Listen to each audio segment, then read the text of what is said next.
Hello friends, जय हिंद। स्वागत है आप सभी का पीमैक्स क्लासेज की यूट्यूब चैनल पर। तो आज हम लोग पढ़ने चल रहे हैं वेब ऑप्टिक्स का एक बड़ा ही इम्पॉर्टेंट पार्ट जिसका नाम है इंटरफेरेंस। और इससे पहले वाले वीडियो में हम लोगों ने वेब के बारे में पढ़ा था, वेब के इंट्रोडक्शन के बारे में पढ़ा था। अगर वो वीडियो आप देख कर आए हैं तो फिर इंटरफेरेंस फुल डिटेल में आपको समझ में आने वाला है।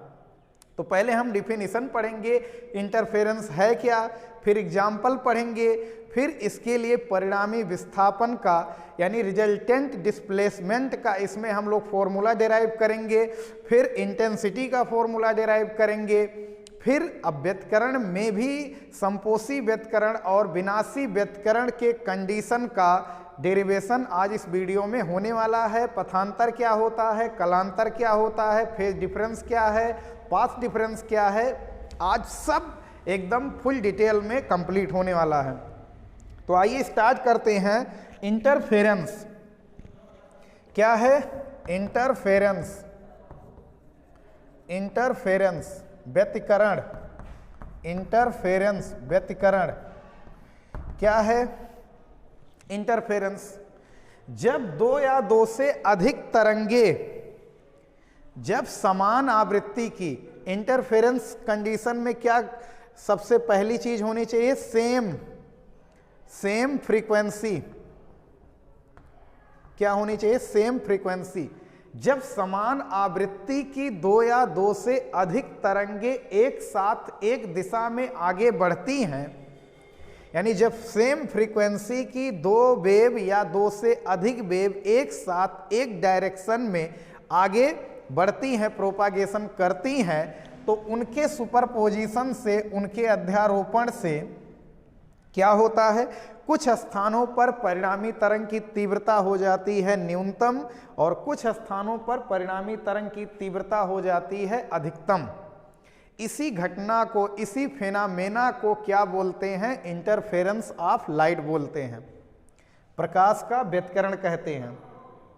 जब समान आवृत्ति की दो या दो से अधिक तरंगे एक साथ एक दिशा में आगे बढ़ती हैं, तो उनके अध्यारोपण से कुछ स्थानों पर परिणामी तरंग की तीव्रता अधिकतम हो जाती है, मैक्सिमम हो जाती है, कुछ स्थानों पर परिणामी तरंग की तीव्रता न्यूनतम होती है, और इसी घटना को हम क्या बोलते हैं?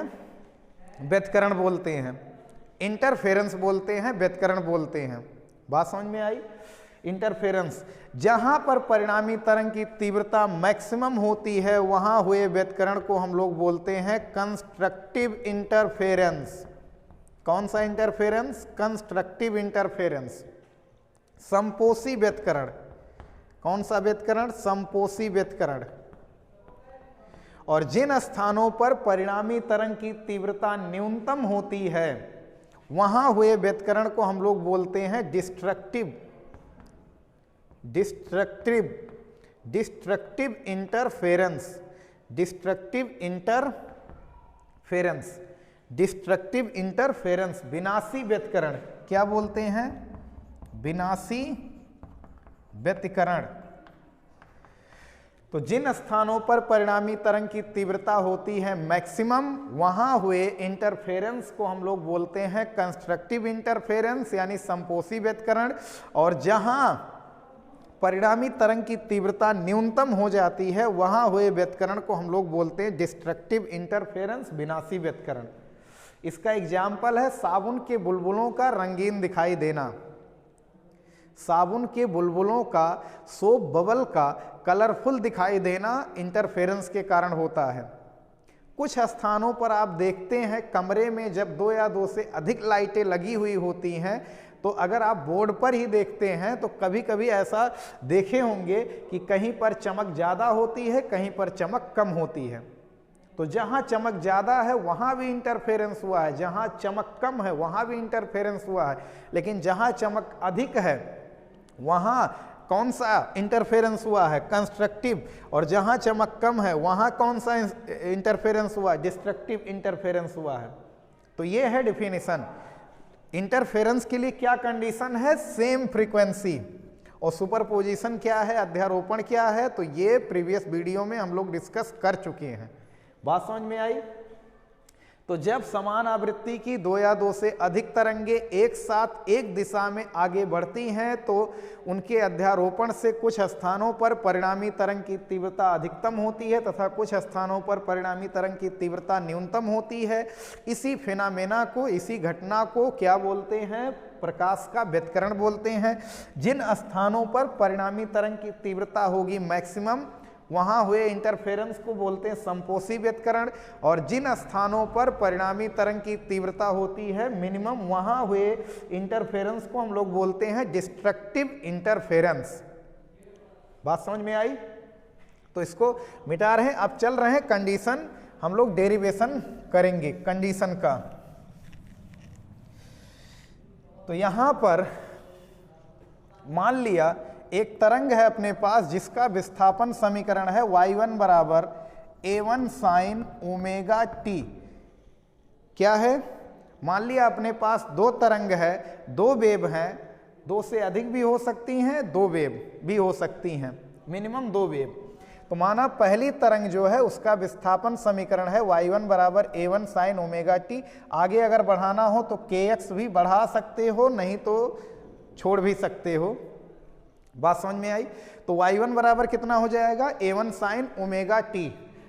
ये क्या है? पहली वेव का वेव इक्वेशन है, ठीक है, तरंग समीकरण है। और दूसरी वेव है y2 is equal to a2 sine omega t plus phi मान ले रहे हैं। दूसरे वेव का समीकरण, दूसरे तरंग का जो तरंग समीकरण है वो कितना है? y2 is equal to a2 sine omega t plus phi. यानी दोनों तरंगों में क्या है? कलांतर है। दोनों तरंगों में कितने का कलांतर है? फेज डिफरेंस कितने का है? तो फाई का फेज डिफरेंस है। दोनों तरंगों में फाई का क्या है? फेज डिफरेंस है। और कैसे पता चला कि ये दोनों तरंगे सेम फ्रीक्वेंसी की हैं? तो ओमेगा सेम है।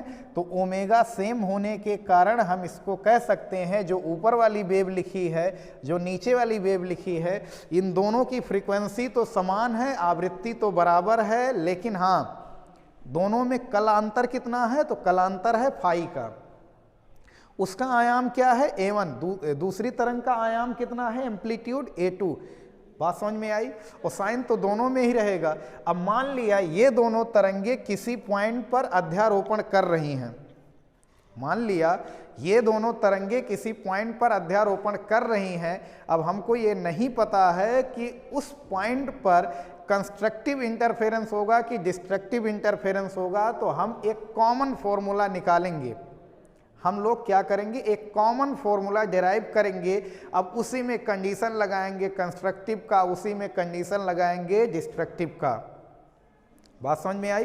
तो क्या होगा यहाँ पर kx, जरूरत आपकी मर्जी करे तो यहाँ kx बढ़ा सकते हैं। ये मान लो कि दोनों तरंगों में कलांतर है तो पथांतर भी जरूर होगा। बात समझ में आई? दोनों तरंगों में अगर कलांतर है तो कुछ ना कुछ पथांतर भी होगा, पथों का अंतर भी होगा।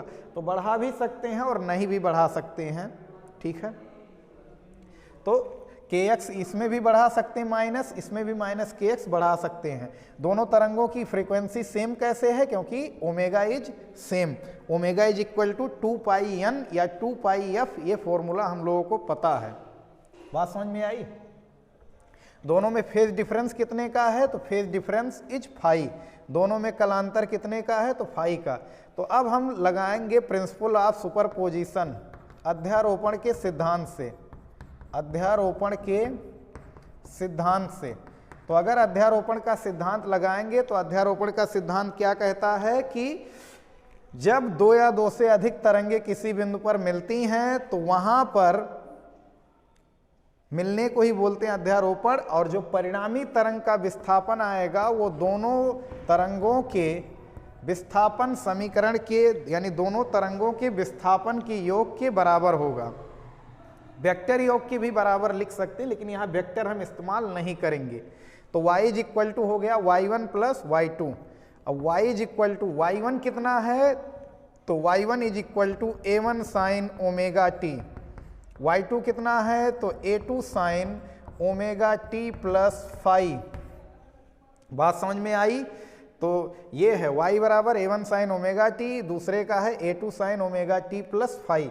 यहाँ पर हम क्या करेंगे, sine a plus b, sine a plus b का फॉर्मूला लगाएंगे, यानी इसका प्रसार करेंगे। ये तो अपने आप ऐसे रहेगा। तो y is equal to a1 sine omega t plus a2 sine a plus b का फॉर्मूला जब हम लगाएंगे तो क्या होने वाला है, sine a cos b, b का काम कर रहा फाई, यहाँ पर ब्रैकेट लगा देंगे, sign A cos B plus cos A into sine B.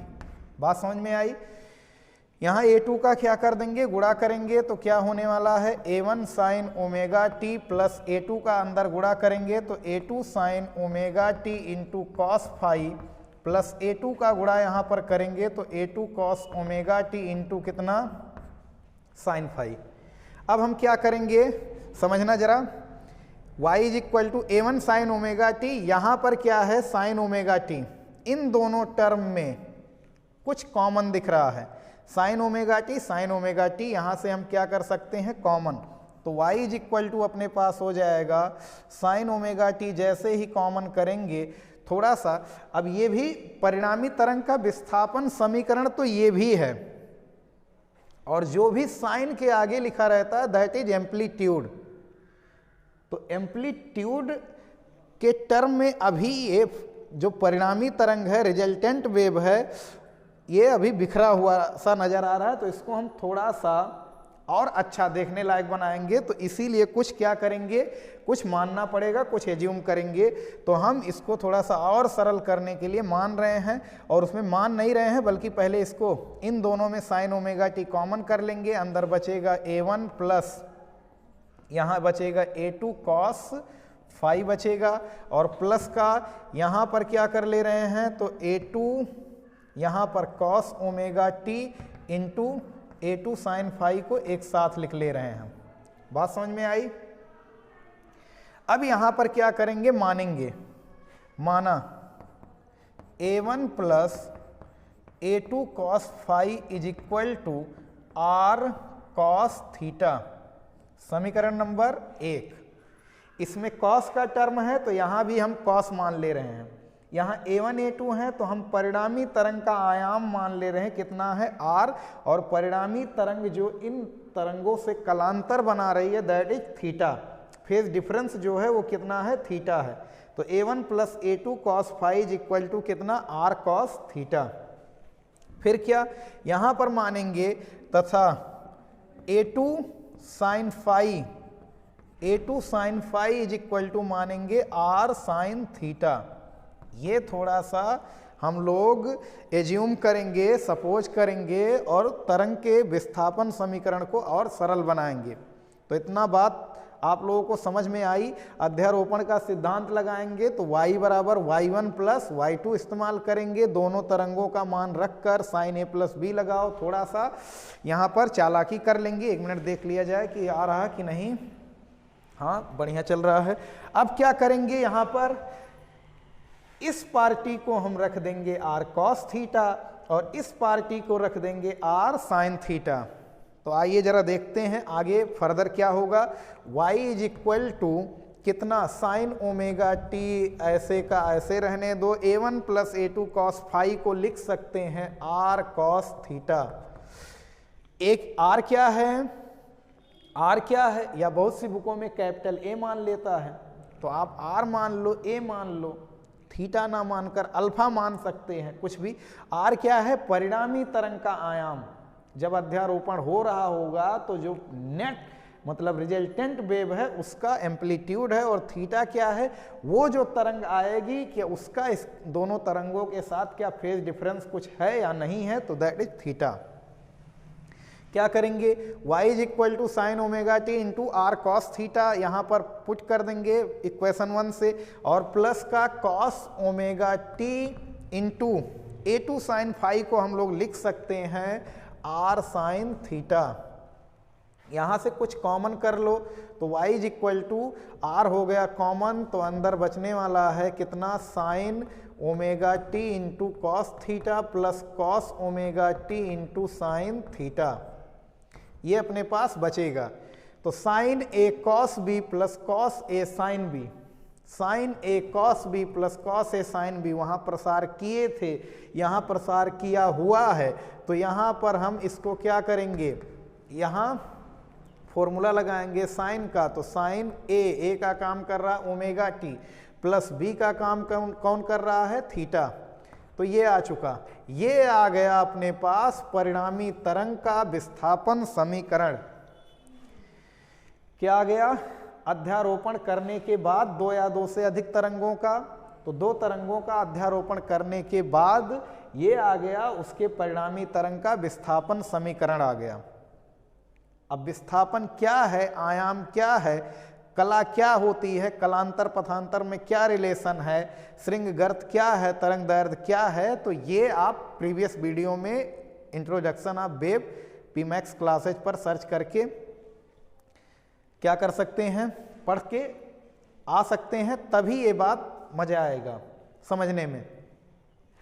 अब ये आ गया समीकरण नंबर अपने पास तीसरा। अब क्या करेंगे, यहां आर क्या है, आयाम, थीटा क्या है, कलांतर। तो अब हम आर निकालेंगे, परिणामी तरंग का आयाम निकालेंगे, परिणामी तरंग का विस्थापन समीकरण हमको मिल गया। ये इक्वेशन क्या है, रिजल्टेंट वेव का डिस्प्लेसमेंट इक्वेशन है, विस्थापन समीकरण है, ठीक है। फिर से अब क्या करेंगे, आयाम आर फाइंड आउट करने के लिए क्या करेंगे, समीकरण 1 और समीकरण 2 का वर्ग करके जोड़ेंगे। समीकरण 1 का वर्ग प्लस समीकरण 2 का वर्ग करके क्या कर दो, जोड़ दो। तो जोड़ेंगे जब तो क्या होने वाला है, a1 plus a2 cos phi का whole square plus a2 sine phi का होल स्क्वायर, और इधर वाला दायां वाला दाएं साइड में जुड़ेगा तो कितना हो जाएगा, r कॉस थीटा का whole square plus r sine theta का होल स्क्वायर। बात समझ में आई। तो क्या होने वाला है, a plus b the whole square, प्रसार करेंगे तो a1 square plus b square, तो बी स्क्वायर क्या हो जाएगा, cos square phi, plus 2ab करोगे तो 2a1 a2 कॉस फाई, इसका वर्ग करेंगे तो a2 square sine square phi होगा। यहां पर क्या हो जाने वाला है, r square cos square theta plus r square sine square theta. अगर कट रहा हो थोड़ा सा तो इधर मैनेज कर लेना, एक मिनट, हाँ आ रहा है, थोड़ा सा कट रहा है, वहां पर एडजस्ट कर लेना सुनकर। R square cos square theta, r square sine square theta क्या होने वाला है, इन दोनों टर्म को अगर आप देखें तो a2 स्क्वायर कॉमन है, तो a2 स्क्वायर जैसे ही कॉमन करेंगे अंदर बचेगा cos square phi plus sine square phi, और फिर प्लस का 2a1 a2 कॉस फाई, और यहाँ पर कॉमन है आर स्क्वायर, तो अंदर बचेगा cos square theta plus sine square theta. ये चीज और ये चीज कितना हो जाने वाला है, 1। तो a1 square plus a2 square plus 2a1 a2 cos phi is equal to कितना, आर स्क्वायर। यहाँ ये cos square theta plus sine square theta कई बुकों के फेस कवर पर लिखा रहता है, और नहीं याद है तो याद कर लो, cos square theta plus sine square theta cos square phi plus sine square phi 1 होता है। उल्टा इसको करेंगे तो क्या हो जाने वाला है, are square is equal to a1 square plus a2 square plus 2a1 a2 cos phi, ये आ गया। यहाँ से स्क्वायर हटाएंगे तो स्क्वायर हटाएंगे तो एक लाइन नीचे लिख रहे हैं, समझना जरा, स्क्वायर हटाएंगे तो इधर आ जाएगा करड़ी, अंडर रूट आ जाएगा, क्या आ जाएगा, a1 square plus a2 square plus 2a1 a2 cos phi. ये आ गया परिणामी तरंग के आयाम का फॉर्मूला। इस फॉर्मूले से हम परिणामी तरंग के आयाम का फॉर्मूला, इस तरह मतलब फॉर्मूले से परिणामी तरंग का आयाम हम निकाल सकते हैं। a1 क्या है, पहली तरंग का आयाम, a2 क्या है, दूसरी तरंग का आयाम, फाई क्या है, दोनों तरंगों के बीच का कलांतर। और ये फॉर्मूला अगर आपको याद है तो फर्स्ट ईयर में जब हम लोग वेक्टर पढ़ते हैं तो दो वेक्टरों के बीच का कोण अगर थीटा हो या दो वेक्टरों के बीच का कोण अगर फाई हो तो उनका परिणामी निकालने के लिए इसी फॉर्मूले का हम क्या करते हैं, इस्तेमाल करते हैं। तो ये वेक्टर में समांतर चतुर्भुज के नियम द्वारा या त्रिभुज नियम द्वारा भी ये फॉर्मूला, इस तरह का फॉर्मूला आया हुआ रहता है। और इसको हम कर दे रहे हैं स्क्वायर वाले को, किसको, स्क्वायर वाले को कर दे रहे हैं समीकरण नंबर 4। तो ये डेरिवेशन आपको समझ में आया। परिणामी तरंग का विस्थापन समीकरण कौन है, ये है y equal to r sine omega t plus theta. kx होता तो kx लगा कर रखते, बात समझ में आई। यहां पर ये क्या है, समीकरण नंबर 4, या उसके नीचे वाला जो एक घेरा हुआ लिखा हुआ है, ये क्या है, परिणामी तरंग के आयाम का सूत्र है। जब अध्यारोपण करेंगी तब जो परिणामी तरंग बनेगा उसका क्या है, ये फॉर्मूला है, आयाम का फॉर्मूला है। ठीक है, अब क्या, इसको स्क्रीनशॉट ले लीजिए या वीडियो पॉज करके पूरा डेरिवेशन बाकायदा नोट कर सकते हैं। अगर कहीं भी कंफ्यूजन होगा तो आप कमेंट बॉक्स में कमेंट करके जरूर पूछिएगा। ठीक है, तो यस, स्क्रीनशॉट ले लीजिए 1 2 3। चलिए,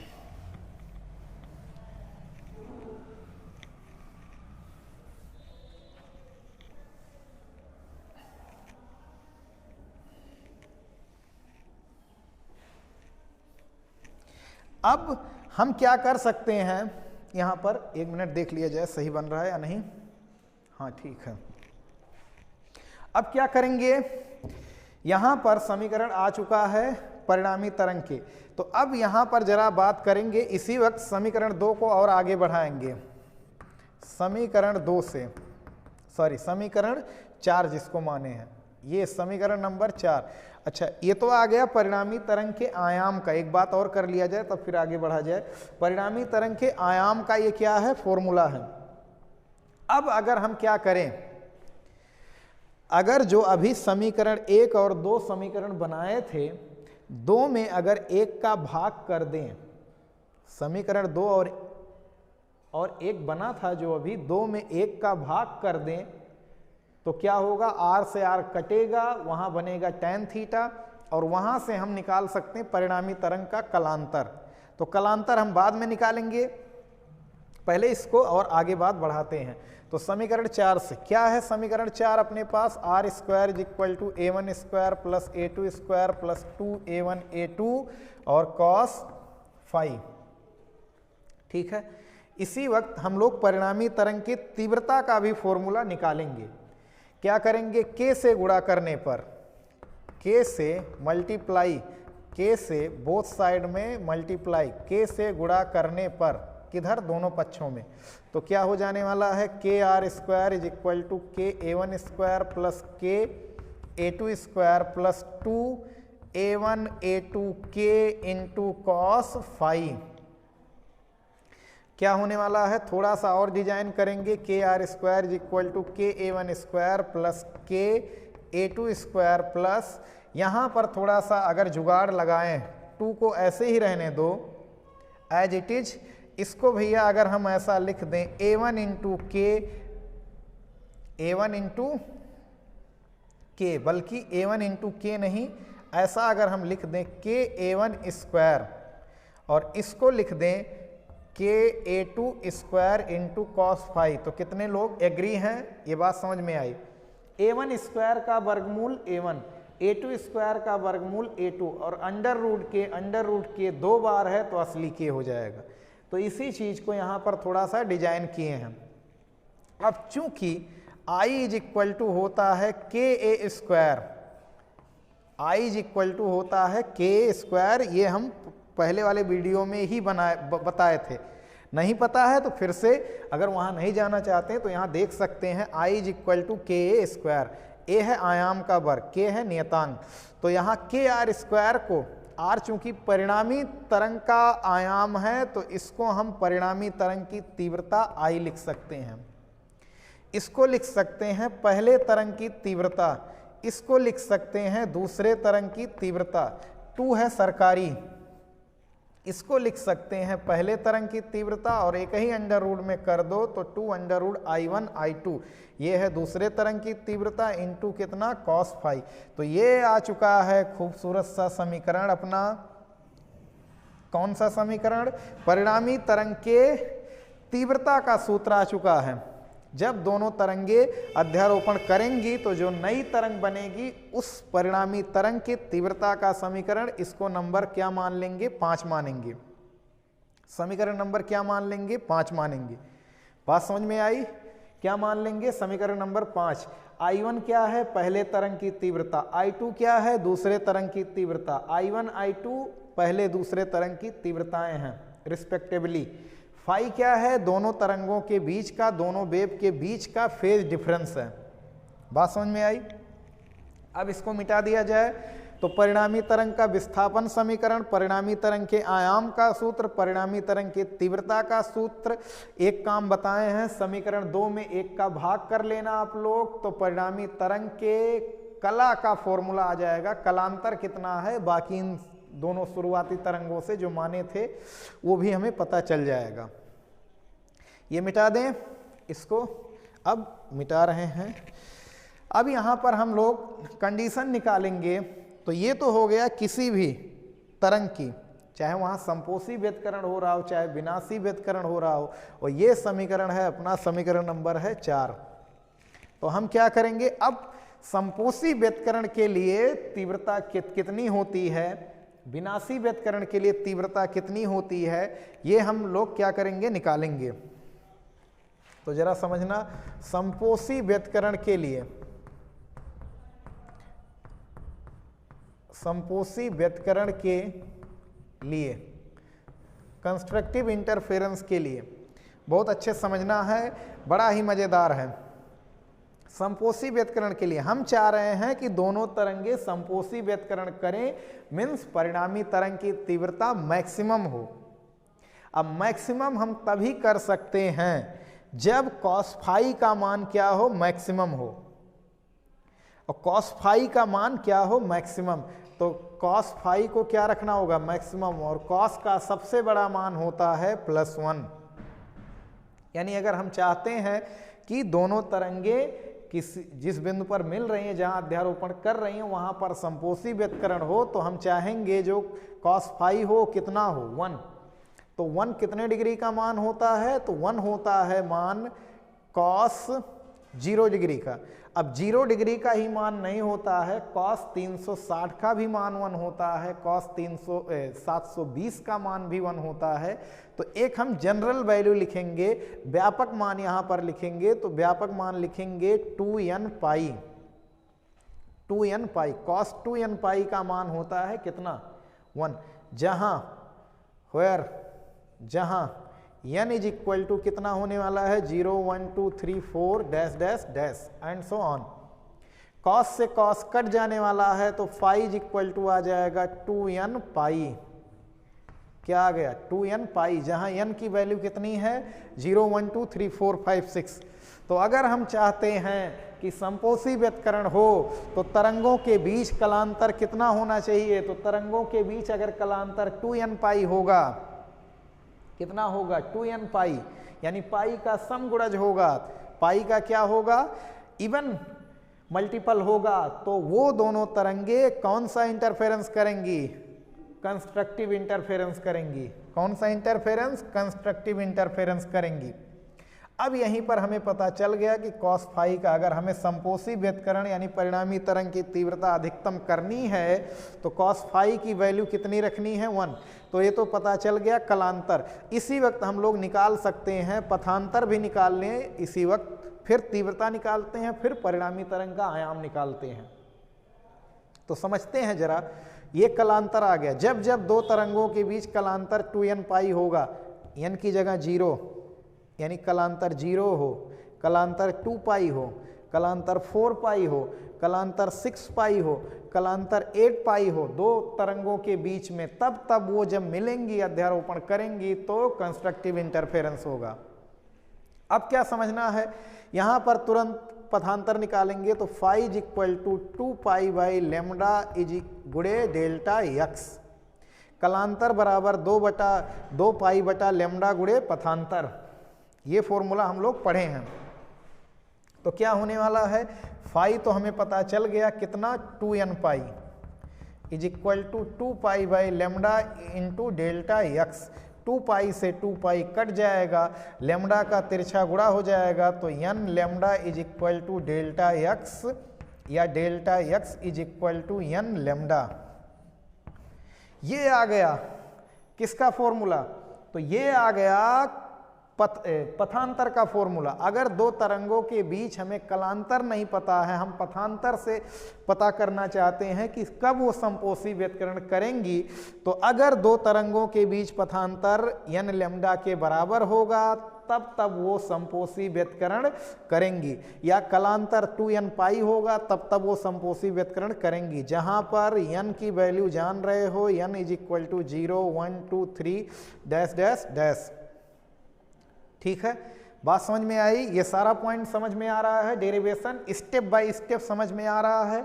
और ठीक है, इसको नोट कर सकते हैं। अब क्या करेंगे, परिणामी तरंग की तीव्रता का फॉर्मूला निकालेंगे हम लोग। संपोषी व्यतिकरण के लिए तीव्रता कितनी होनी चाहिए, आयाम कितना होना चाहिए अगर संपोषी व्यतिकरण है। ये तो किसी के लिए भी कंडीशन है, एक बार देख लिया जाए। हाँ, सब कुछ सही चल रहा है। अब क्या, यहां पर ये चीज अगर हम मिटाएं इतनी बात, तो समझना जरा, ये स्क्रीनशॉट ले सकते हैं, इधर का भी स्क्रीनशॉट वीडियो पॉज करके नोट कर सकते हैं। इसको अब मिटा दे रहे हैं, ठीक है। फिर हम लोग बात करेंगे, अब अगर हमें निकालना है संपोषी व्यतिकरण अगर हुआ है तो संपोषी व्यतिकरण का कंडीशन यहां पर लगा दो। तो फॉर उसी के आगे बात चल रही है, अभी संपोषी व्यतिकरण के अंडर में ही ये बात हो रही है। तो r square is equal to इतना, और चूंकि कंस्ट्रक्टिव इंटरफेरेंस के लिए कॉस फाई कितना 1, hence r square is equal to a1 square plus a2 square plus 2a1 a2 cos phi की जगह 1, तो 1 से मल्टीप्लाई करने पर कोई तकलीफ नहीं होगी। तो ये फॉर्मूला बन जाएगा a square plus b square plus 2ab, a1 plus a2 का होल स्क्वायर, स्क्वायर से स्क्वायर साफ हो जाने वाला है, तो आर मैक्स हो गया, r max is equal to a1 plus a2।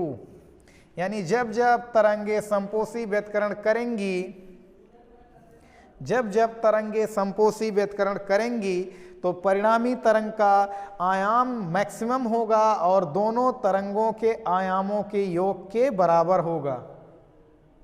बात समझ में आई? जब जब तरंगे संपोषी व्यतिकरण करेंगी तब परिणामी तरंग का एम्पलीट्यूड दोनों तरंगों के एम्पलीट्यूड के सम के बराबर होगा। यानी पहली तरंग का आयाम 3 है, दूसरी तरंग का आयाम 4 है, और अगर वो दोनों तरंगे अध्यारोपण के बाद संपोषी व्यतिकरण हम चाह रहे हैं हो, आगे संपोषी व्यतिकरण हो, तो परिणामी तरंग का आयाम कितना आएगा, 7 आएगा, दोनों की योग के बराबर आ जाएगा। बात समझ में आई? अब तीव्रता भी हमें इसी वक्त निकालना है। तीव्रता के लिए सिंस सी आई के लिए कॉस फाई कितना होता है, तो कॉस फाई होना चाहिए +1 कंस्ट्रक्टिव इंटरफेरेंस के लिए। तो यहाँ पर तीव्रता भी इसी वक्त डिस्कस कर ले रहे हैं। तो I इज इक्वल टू हो जाएगा I1 plus I2 plus 2 under root I1 I2 into cos phi की वैल्यू 1 रख देना है। तो इसको थोड़ा सा चालाकी करेंगे, अंडर रूट I1 का whole square plus under root I2 का whole square plus 2 under root I1 under root I2 लिख लेंगे। ये फॉर्मूला बना रहा a square plus b square plus 2ab। तो फॉर्मूला बनेगा अपने पास, क्या बनेगा formula, under root I1 plus under root I2 का होल स्क्वायर। ये आ गया कंस्ट्रक्टिव इंटरफेरेंस के तीव्रता का फॉर्मूला, और यही होगा मैक्सिमम। क्या होगा, मैक्सिमम होगा। ये इंटेंसिटी मैक्सिमम होगी, इससे ज़्यादा इंटेंसिटी या इससे ज़्यादा बड़ा आयाम हम नहीं निकाल सकते हैं सुपरपोजिशन के बाद। तो बात समझ में आई? कलांतर क्या होता है कंस्ट्रक्टिव इंटरफेरेंस के लिए? एक बार सारी बात समराइज कर ले रहे हैं तो कलांतर होता है 2n पाई, पथांतर कितना होता है n लैम्डा, जहां लैम्डा क्या है, प्रकाश की तरंग दैर्ध्य या उस तरंग की तरंग दैर्ध्य है। परिणामी तरंग का आयाम क्या होता है, तो r max is equal to a1 plus a2 होता है। परिणामी तरंग की तीव्रता कितनी होती है, मैक्सिमम होती है √I1 प्लस √I2 के होल स्क्वायर के बराबर होती है। तो ये था समथिंग अबाउट कंस्ट्रक्टिव इंटरफेरेंस। बात समझ में आई? अब इसको स्क्रीनशॉट ले सकते हैं। अब हम चल रहे हैं निकालने डिस्ट्रक्टिव की कंडीशन।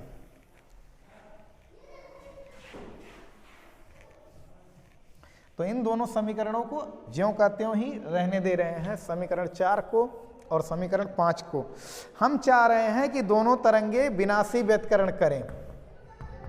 कौन सा व्यतिकरण? विनाशी व्यतिकरण। तो विनाशी व्यतिकरण के लिए जरा समझ सकते हैं, विनाशी व्यतिकरण अगर हम चाह रहे हैं हो तो कॉस फाई की वैल्यू मिनिमम रखनी पड़ेगी। और कॉस फाई की मिनिमम वैल्यू कितनी होती है, तो कॉस फाई की मिनिमम वैल्यू 0 नहीं, कॉस फाई की मिनिमम वैल्यू 0 नहीं होती है। कॉस फाई की सबसे छोटी वैल्यू होती है -1। कितनी होती है? -1 होती है। कितनी होती है? -1। अब -1 कॉस में कितने डिग्री का मान है, तो -1 मान है n पाई का। अब n पाई नहीं कहेंगे, बल्कि इसको इस तरह से लिखेंगे 2n + 1 × पाई। क्या लिखेंगे? 2n + 1 × पाई लिखेंगे। दो तरीका है यहाँ लिखने का, 2n - 1 × पाई से शुरुआत कर सकते हो, 2n - 1 × पाई लिख सकते हो, या 2n + 1 पाई लिख सकते हो। जो पसंद आए दोनों में से कोई भी लिख सकते हो। क्या लिख सकते हो? 2n + 1 पाई या 2n - 1 पाई लिख सकते हैं। अगर प्लस लगाकर रखे हो तो n की शुरुआत होगी 0 से, और अगर माइनस लगाकर रखे हो तो n की शुरुआत होगी 1 से। तो माइनस वाला ही ज़्यादा पॉपुलर है, 1 2 3 4 डैश डैश डैश, इस तरह से। तो कॉस से कॉस हट जाएगा, आ गया ये कलांतर का फॉर्मूला फेज डिफरेंस का। अगर हम चाह रहे हैं कि दोनों तरंगे डिस्ट्रक्टिव इंटरफेरेंस करें, कौन सा इंटरफेरेंस करें? डिस्ट्रक्टिव इंटरफेरेंस करें, तो दोनों तरंगों के बीच कलांतर इतना होना चाहिए। n की शुरुआत माइनस वाला लगाए हो तो 1 से, प्लस लगाओगे तो 0 से। As your wish that is better, कुछ भी कर सकते हैं। बात समझ में आई? तो यहां से अब क्या पथांतर भी हम लोग निकालेंगे। तो चूंकि phi is equal to 2 pi by lambda into delta x, phi is equal to 2 pi by lambda into delta x, ये हम जानते हैं। कलांतर बराबर 2 पाई बटा लैम्डा गुणे पथांतर। तो अपने पास आ चुका है कलांतर, तो यहाँ रख देंगे 2n - 1 × pi is equal to 2 pi by lambda गुणे डेल्टा एक्स। पाई से पाई कट जाने वाला है, लैम्डा का इधर गुणा, 2 का इधर गुणा, तो क्या हो जाने वाला है? 2n - 1 × lambda divide by 2 is equal to delta x. अलग अलग हर पे कर दो, तो इसके नीचे इसको, इसके नीचे इसको कर दोगे तो क्या आ जाने वाला है? 2n/2 तो हो जाएगा n, और यहाँ पर क्या 1/2 × lambda is equal to delta x. ये आ गया पथांतर। और जहाँ n इज इक्वल टू कितना है? 1 2 3 डैश डैश डैश, इस तरह से 1 2 3 4। तो यहाँ कुछ भी रखेंगे तो हमें पथांतर जो मिलेगा वो किस व्यतिकरण का पथांतर है? तो विनाशी व्यतिकरण का, डिस्ट्रक्टिव का। बात समझ में आई? अब हम क्या करेंगे? अब हम निकालेंगे विनाशी व्यतिकरण अगर हो रहा है तो परिणामी तरंग का आयाम कितना होगा। तो फॉर DI डिस्ट्रक्टिव इंटरफेरेंस के लिए कॉस फाई कितना? -1। तो यहाँ -1 रखोगे तो क्या हो जाने वाला? R² is equal to A1² plus A2² plus 2A1A2 cos phi की जगह -1 तो हो जाने वाला है are square is equal to a1 square plus a2 square minus 2a1 a2। ये फॉर्मूला है, किसका फॉर्मूला है? तो a1 अंतर a2 का whole square, a minus b का होल स्क्वायर कहो या b माइनस a का होल स्क्वायर कहो, ये अंतर है। अंतर क्यों लगा रहे हैं? स्क्वायर से स्क्वायर हट जाएगा तो r इज इक्वल टू हो जाएगा a1 अंतर a2। अब जब दो चीजें घटेंगी तो मान कैसा मिलेगा? हमें मिनिमम मिलेगा, न्यूनतम मिलेगा। क्या मिलेगा? न्यूनतम वैल्यू हमें प्राप्त होगी, मिनिमम वैल्यू प्राप्त होगी। और अंतर क्यों लगा रहे हैं? अब a1 माइनस a2 ही नहीं इसमें लगा सकते हैं, इसमें a1 अंतर a2 इसलिए लगा रहे हैं कि अगर a1 बड़ा होगा तो a1 में से a2 घटाओ, अगर a2 बड़ा होगा तो a2 में से a1 को घटाकर हम परिणामी तरंग का आयाम निकाल सकते हैं। बात समझ में आई? तीव्रता की बात कर ली जाए, तीव्रता कितना होगा? तो इसको मिटा दे रहे हैं, स्क्रीनशॉट ले सकते हैं। तो अब यहीं पर for destructive interference cos phi कितना होना चाहिए? cos phi should be 1 minus 1। तो यहां पर रखेंगे hence i is equal to i1 plus i2 plus 2 under root i1 i2।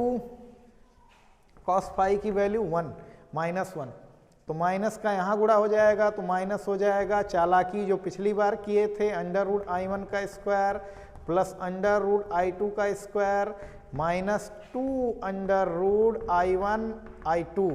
Formula बन रहा है a square plus b square minus 2ab का फॉर्मूला बन रहा है। क्या बन रहा है? तो i is equal to, formula अपने पास क्या है? Under root i1 minus under root i2 का होल स्क्वायर। और चूंकि माइनस से आया है तो ये इंटेंसिटी मिनिमम होगी। क्या होगी? Minimum intensity. जब जब विनाशी व्यतिकरण होगा तो परिणामी तरंग की तीव्रता क्या होगी? मिनिमम होगी। और कितनी होगी? Under root i1 minus under root i2 का होल स्क्वायर। ठीक है, ये मिनिमम इंटेंसिटी। तो एक बार समराइज किया जाए, कलांतर कितना होता है विनाशी व्यतिकरण के लिए? तो विनाशी व्यतिकरण के लिए कलांतर होता है 2n माइनस 1 इन ब्रैकेट बगल में पाई। पथांतर कितना होता है? n minus 1/2 in bracket lambda. बात समझ में आई? n की शुरुआत 1 2 3 4 5 से। परिणामी तरंग का आयाम कितना होता है? r is equal to a1 अंतर a2 मिनिमम। परिणामी तरंग की तीव्रता कितनी होती है? तो i is equal to under root i1 अंतर i2। तो ये इस तरह से।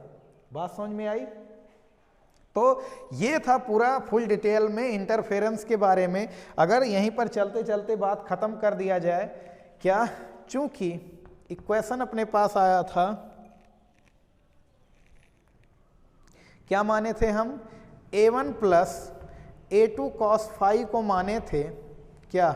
r cos थीटा माने थे फ्रॉम समीकरण नंबर 1। और क्या माने थे? a2 sin फाई को माने थे r sin थीटा समीकरण नंबर 2। भाग कर दो, तो भाग करने पर क्या होगा? डिवाइड करेंगे जब 2 में 1 से, तो 2 में 1 से डिवाइड करेंगे तो भाग होगा, 2 में 1 से भाग करेंगे तो कितना हो जाएगा? a2 sin phi divide by a1 plus a2 cos phi. इधर r sin थीटा में भाग हो जाएगा किसका? r cos थीटा का। तो यहाँ से r साफ हो जाएगा, साइन बाई कॉस बन जाएगा tan। तो यहाँ से हम लोग लिख सकते हैं, यहाँ लिख दे रहे हैं tan theta is equal to a2 sine phi divide by a1 plus a2 cos phi. या tan को उधर ट्रांसफर भी कर सकते हैं, तो थीटा इज इक्वल टू हो जाने वाला अपने पास tan inverse a2 sine phi divide by a1 plus a2 cos phi. ये आ गया परिणामी तरंग के कलांतर का फॉर्मूला। किसका फॉर्मूला? परिणामी तरंग के कलांतर का फॉर्मूला। तो आई होप ये पूरा टॉपिक इंटरफेरेंस का आपको समझ में आया होगा। इंटरमीडिएट में ये डेरिवेशन बड़ा ही इंपॉर्टेंट है। न्यूमेरिकल भी इससे आता है, बाकी आगे ग्रेजुएशन के लिए भी ये इंपॉर्टेंट है। तो अगर ये डेरिवेशन आपको वेल मेंटेन आता है तो फिर सवाल आप लगा सकते हैं। तो इसमें इतना ही, मिलेंगे अगले वीडियो में। हम लोग यंग का डबल स्लिट एक्सपेरिमेंट उसमें पढ़ेंगे। तो पढ़ाई करते रहें। All the very best.